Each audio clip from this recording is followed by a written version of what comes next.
The knowing thyself that I'm speaking about is knowing how God built you. What is the structure of the way you're built? What makes your soul so unique? What are the lifetimes that you've gone through in the past? And what is the foundation of what you have built? And what is a turnoff for me, Kim, is when people give you very generic advice for your business or for your purpose or your path. Sure. And can I share another story? Oh, yes. I love stories. Absolutely, yes. And this is a story of why I don't like generic advice. I love it.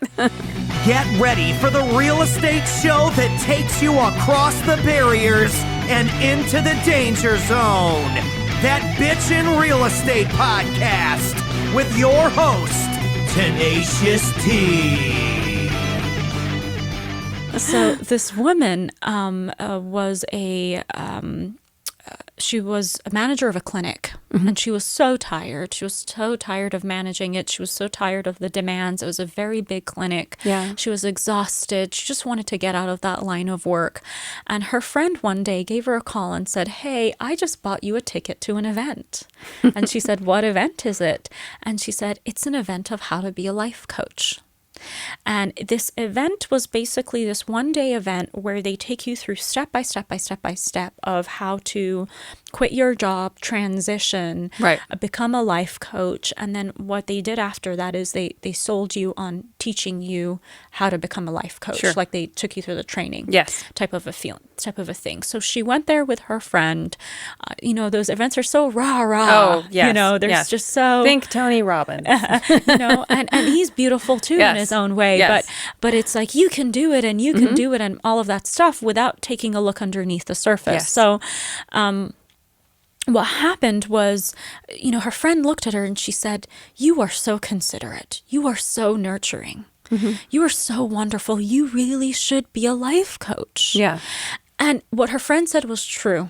She was actually very considerate, very nurturing. And when you actually sat in her space, you felt like you were being listened to. Yeah, I know those types. Yeah, Yes, very yes. special, beautiful energy there. And so she thought to herself, okay, you know what? This sounds good. I'm going to do this. So she quit her job. She went through the life coach training, which took a few months. It was an in-depth training. And then after that, she was out in the world trying to become a life coach. Yeah. And she was having a hard time. She did everything. I mean, she took her time, did the branding, the website, the cards. Sure. I mean, she really thought of all the details. And then she had a hard time being able to attract clients. There was this hesitancy in the pit of her stomach. Sure. And she didn't know what it was. Yeah. So, Kim, fast forward 1.5 years now since she's left her, job. Oh, and income's not coming. Income's not coming. She's basically on unemployment, Yeah. trying to get her business going. And she comes in for a reading. And I said, "Okay, what is your intention? What do you want me to look at?" Yeah. Because there's so many places to look inside. Sure. So it's like, where do you want me to go? And she says, I want to know what I need to do so that I can make this life coaching business a success. So I took a look and I tuned in. And as I'm tuning in, I just saw this most fascinating thing that I wasn't expecting, which was she had spent lifetimes listening to people's feelings. I saw an image of her as she looked like she was in a cold country, like in I don't know, it was Iceland or something. It was so cold.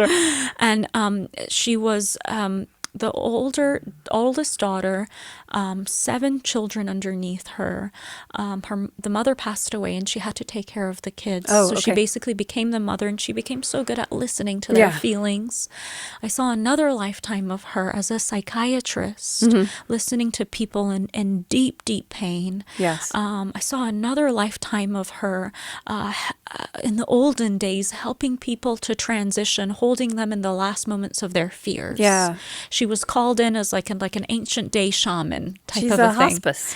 Yeah, it was. Yeah, that's right. She was technically in hospice in the ancient days. And so I saw lifetimes and lifetimes of her holding other people's feelings. And all of a sudden, I just got this feeling this impression that her soul had no interest in being there anymore. Oh, yeah. It was like, Interesting. been there, done that. I'm done with this type of a feel. She wanted to go be a Jezebel, huh?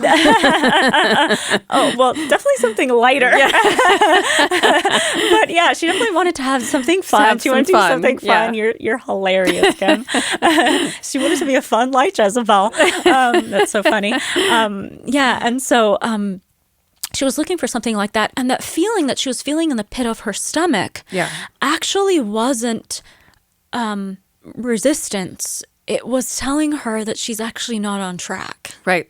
And when she had gone to see her life coach, the advice that her life coach just gave her is, go for it, girl. You got to stop procrastinating. The generic. You got this. You got the systems. You got the plan. Yeah, let's go. That's right. Yeah. If you're not giving 100% to your goals, then you're not on track today. You know, and rethink your intentions. And yes, I've heard that. That's right. Yeah. Yes. And that's what I call generic advice. Yeah. Yeah. And it's a little bit of a turnoff for me because we're all so unique and our structures are so unique. Yeah. So what is right for one person isn't right for the other. Right.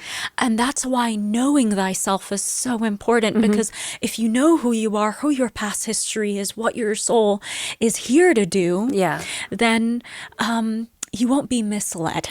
It'll be easier and feel better to slip into the certain areas of life that you should be playing in. That's exactly it. Yeah. I love that. Instead of getting pulled by all the shiny outer things that are here these days, there's a lot of shiny outer things, you know? Yes. Becoming, I don't know, Instagram influencer, this, that, shiny outer things, but that may not be the person's true path. Right.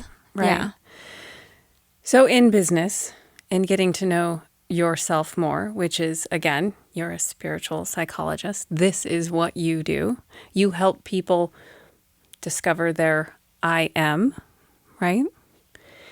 In doing so, in this time frame, we're facing the pandemic. We're facing a lot of poverty, starvation. There are families right now who can't feed their children, who don't even have a career to try to think on. I'm getting to this point because is there something simple that they can do to start feeling who they are here? And is that breath work? Yeah, I would, gateway healing and breath work, that's fantastic. But I would even make it even more simpler than that. I remember when, this whole pandemic first started, that first week, I was like, oh my gosh, what's going on? You really get into the hype of things. It's like, I can't wash my hands enough. I can't sanitize enough. Oh no, I didn't do the doorknob. I touched that. It was, where's the Lysol? all of the things. And really, it's just fear, right? It's a lot of fear. And I had a very fascinating experience. One night, I love Mother Mary. I just love her. And I have her oil here today. Aww, thank you. And so I had this experience where Mother Mary came and she said, fear not, but look at the face of my son. And in that moment, I felt like my face was being pulled up to spirit. Looking up at that Christ consciousness, to spirit, and all of a sudden, all my fears dissolved. And the reason I'm sharing this with you is because we have to remember that God is our true provider. Yeah. It's not really people. It's gonna make me cry. Yeah, it's really God. It's true. Yeah, and so in those moments where we're really afraid, I don't look here trying to scramble. I look up here even more. Yeah. And lean in on God, on spirit to help me to provide. And the most miraculous door is just always open. The little laughter of your child, playing with them on the floor, distracting them from the fact that they're hungry. Yeah. Those little moments is where you do touch God. Yeah. holding on to it, that's really, really difficult. Yeah. And I think those are the moments you're speaking about where our head is just above the water for a moment. It's like laughter of my child. Yes. I'm above, it just felt good for a moment. Like my head's above the water for a moment, you know, not drowning for a moment. Yeah. So they take that time and they turn their face to God and they grab hold of that moment. When they have felt that, I consider that pure joy. Is that the place we all should try to be at right now, regardless of what's happening everywhere in the world? I do. Yes. Yeah. I feel like humanity is moving away from spirit and from God, or whatever you want to call it. Let's just call it divinity.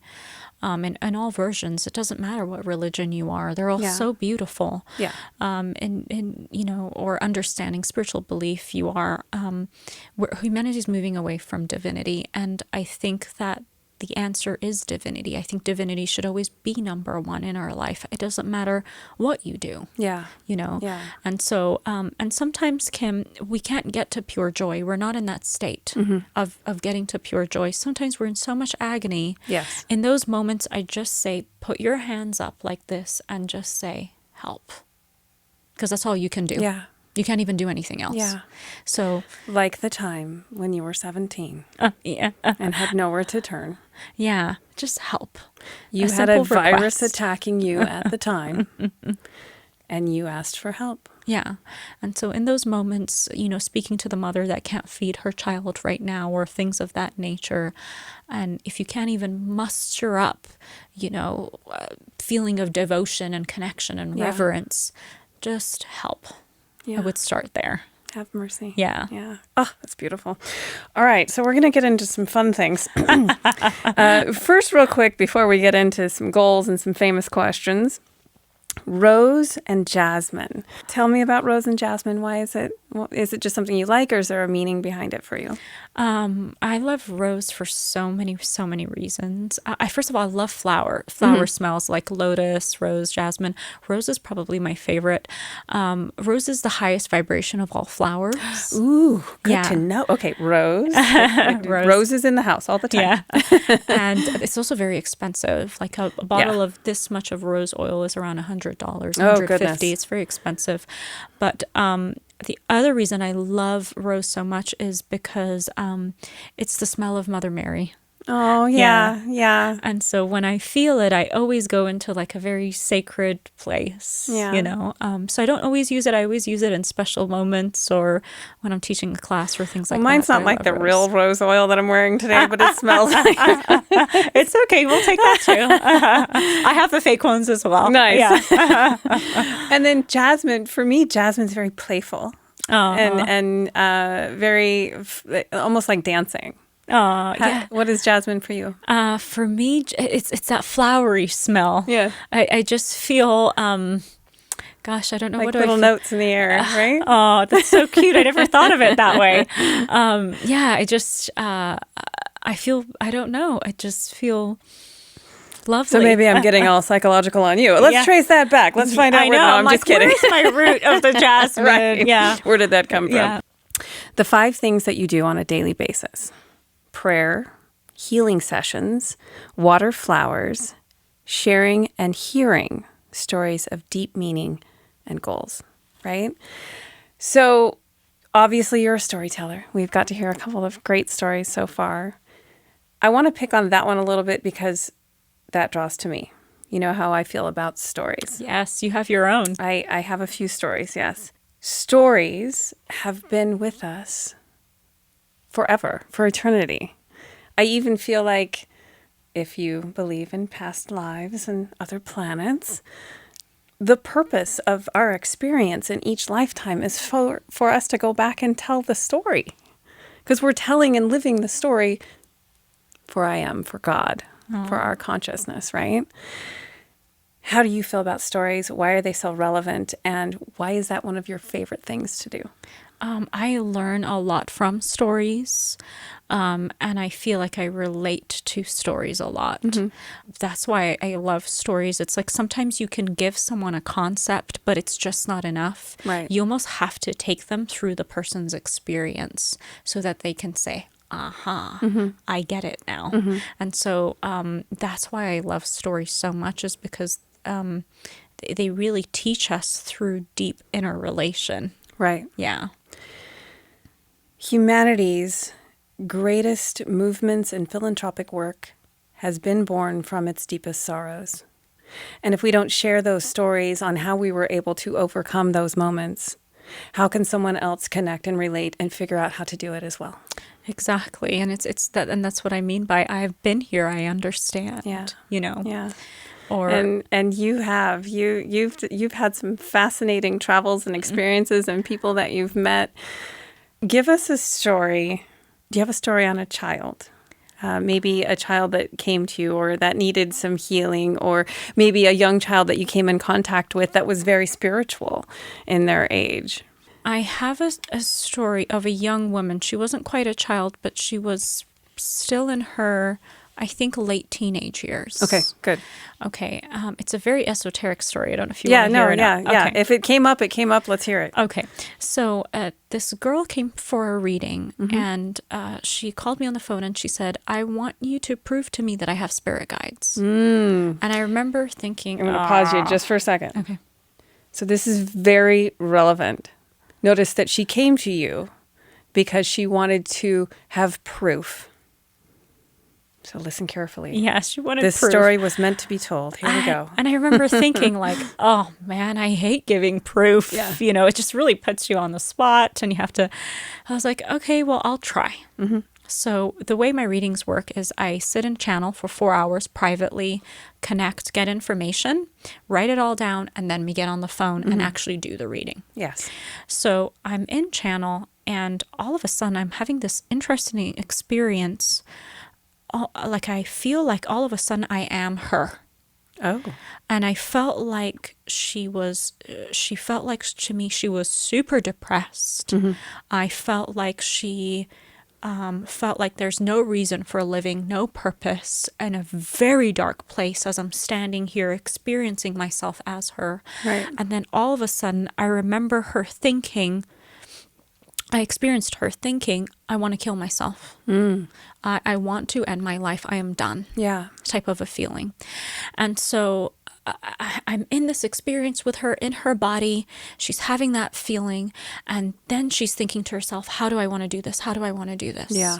And then she had this thought of, my dad has this really old beat up car in the garage, this blue beat up truck in the garage. I'm going to drive it into a tree and I'm going to kill myself.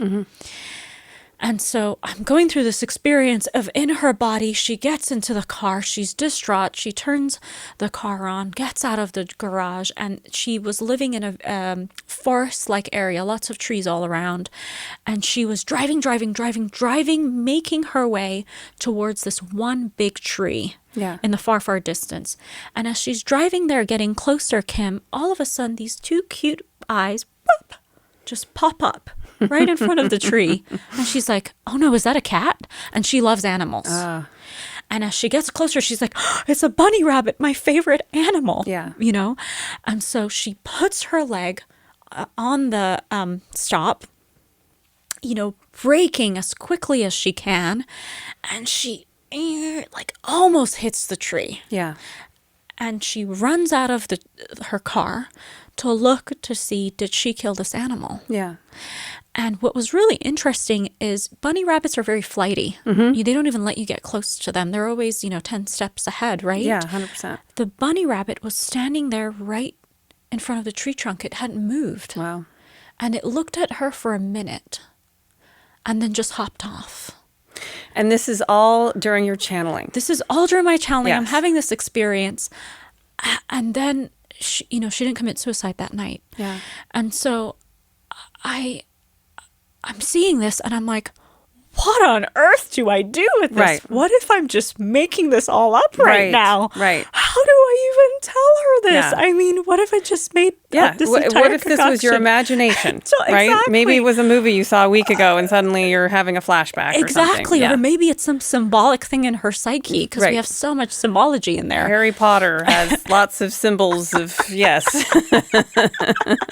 And so I thought to myself, you know what? I'll tell her in the reading, I'll tell her at the end, but I'm going to make it like it's something really weird.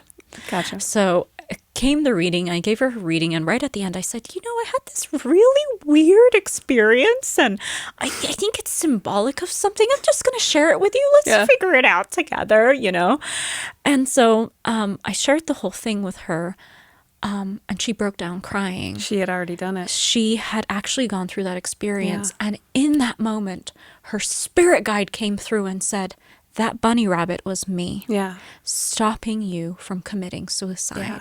We are always watching over you. Yeah.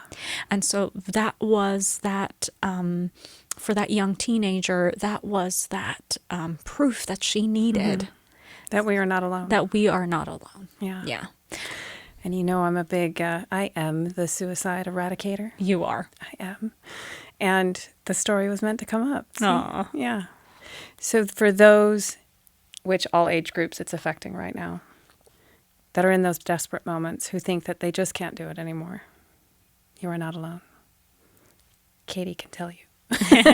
You are not alone. So all funny. right. So real quick, I want to get in the famous questions. Okay. So do you remember James Lipton Yes. in the Actors Studio? No. He had this old show in the Okay. Actors Studio. So I'm going to ask you a series of questions. Okay. And they're really simple answers. Okay. And we're going to use the theme of spirituality, right? So here we go. Katie and the famous questions. So I want you to think of spiritual words. Okay. What is your favorite spiritual word? Peace. Peace. Yes, I like that one. That's because peace is the basis of where we all want to be spiritually, Or right? I think it's partnership, actually. Partnership. I think that's my Okay. favorite spiritual word. I'm like, I love peace, but I think it's partnership. How about a peaceful partnership? And I also love the word grace. Peace, partnership, and grace. That's actually my We favorite. will allow it. We'll I'm give so her sorry. 3 words. I'm so bad at this game. Oh gosh. Okay. It's free to do what it's we want to do with it. free-flowing. Yes. Okay. So along the same lines, what is your least favorite word? Spiritual word. Mm-hmm. Victimhood. Victimhood. Yes, that's interesting. Why? Expand. Because we're never victims. Nothing is happening without our permission on some level in our energy field. Yeah. Oh, Yeah. So that is good stuff. Yeah. Yes, I love that. Say it one more time. Nothing is happening. without our permission on some level Yeah. in our energy field. That really makes you think, doesn't it? It does. Yeah. It does. Okay. So you gave us a little insight on your turnoffs in life. What is your turn on? I just love these questions. I just love the way you think. Turn-ons in life. So let me give you an example. Okay. You had 6 healings that you did in a day, Okay. which you probably do. 6 healings. You had a dinner you had to go to. You had some wine with some friends because you felt like it. It happens on occasion. Are you talking about me or yes, you? no, yes, maybe. You're exhausted. You're going to bed, and you have to get up at 5 a.m. And you know you're going to have to do certain things in the morning to turn you on, to get you going. So what is your turn on? What is my turn on? That depends on the day. Sometimes it's really a Starbucks coffee. Yes. No joke. Sometimes I need it. I've been trying to wane off though, but sometimes it's a good conversation with a friend that just literally just wakes me up. Yeah. Like I'll literally call a friend at 8 a.m. in the morning. love Like, that. good morning. You I know. love that. So sometimes it's that, and then sometimes it's I get into preparation mode. I go into my healing room and I say, "Okay, guys, let's make it a special day for the person coming in today." And it's like it looks like I'm speaking to the air, but I'm really not. Yeah, no, kind of like when Yeah. I prepped this room. Okay, Yes. this is going to be a special conversation. And Yeah, it's like, So- come on, posse, let's get ready. Your affirmations are, "Come on, posse, let's get ready." Right? Yeah, I say that a lot. I love that. I love that. Turn-offs. Remind us what your turn-off is. Yeah, so definitely victimhood is a big turnoff. I don't like it when people say, I'm not feeling good because I took on someone else's energy. It's not mine. That's a turn off for me. Yes. Another turn off is, oh, I don't want to sit next to her. Her energy's awful. Interesting. That's a big turn off for me. Or another one is, there's so much going on in the world, the collective, that I just can't, thing right now. That's all victimhood too. That is all victimhood. Yeah. And the truth is we always have power over our own energy field. And so that's why those things are a little bit of a turn off for me. I've done that same thing. I have, even before I discovered spirituality, which that in itself, again, is another 4-hour conversation. But yeah, there'd be that time I'd go to an event. Oh, I'm not sitting next to that person, just has horrible vibe, or very egotistical too. And I totally understand. And these are literally things we learn along the way. Yeah. That, oh, you know what? Maybe my love can, maybe dissolve some of her crusts today. I'm just going to be loving. My loving glow needs to expand over to the next chair, right? And that is Kim's version of what I said. Yes. Those descriptive words. Okay, so this will be bleeped, so it's family friendly. It's a family friendly show. Okay. What is your favorite curse word? Or swear word? Fuck. Yeah. I say a lot of that. And you do. I've heard you say it. Yeah, I know. I really do. And in class, there's a lot of oh shit. When the PowerPoint doesn't work. So mine are very basic. Yeah. No, actually, is the most useful word in the English language. And it's really like 90% of my guests love that word. It can be used as an expression in a hateful, in a very loving, and a very nasty. I mean, it has all aspects. It does. It's very useful. And, it humanizes us, I think. You're so funny. And I say it a lot. I've been working out a lot lately. That's right. You have been working out. I know. It's fun. Well, you're looking good, girl. I'm telling you. No, it's always the same thing. It's never fun. It's always fun. Okay, I gotta go work out. Okay. Now, personal space, and I'm totally dying to hear these next few questions, your answers. What is your favorite noise or sound? Your favorite noise or sound? I was thinking it's this version of Ave Maria that doesn't have words to it. Ooh. It's just... Do you know who the artist is? I do. I just downloaded it the other day on my phone. But I love it. It's so beautiful. I just go into this... type of a state. Yeah, I can't sing, but yes, I love that. Okay, so what noise or sound do you dislike very much? We don't use the word hate in this room. Oh, that's good to know. The yappy bark of my Pomeranian dog. Oh, Bear. Yeah, Bear's yappy bark. I don't like that at all. Let's say there's no such thing as a spiritual psychologist. Let's completely take the woo-woo world out of the equation. Okay. What profession would you have done? I think I would have been an artist, a painter. Ooh, really? Yeah. I always painted since I was young. I did not know this about you. Yeah, and I've lost the ability. I have to go really practice again. But I remember there was a time I was looking at my life path and what I wanted to pick, and I saw that I had options, and I could have equally been an artist as I could have been a healer.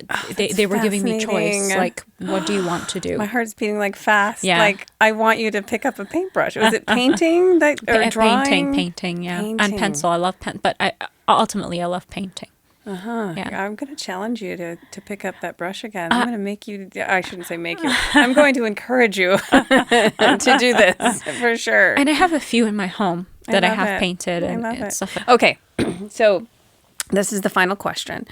I want you to think of a famous person. Let's leave. We know it would be Mary, so we're going to leave religious entities out of this. Famous person or celebrity, dead or alive. Who would you have dinner with and why? Ooh, gosh! And you can have like teachers. Let's just leave. The angels and the Messiah and all of that. Yeah, no, I know. You're talking about someone in the physical. Yes. Yeah, I get you. Like that during your lifetime now, this one, that has been an influence on you that you would want to sit down with and have dinner and talk to. One person, does it have to be alive or could it be passed Dead or away? alive. Dead or alive. One person I would love to have dinner with is a famous healer. His name is Mauricio.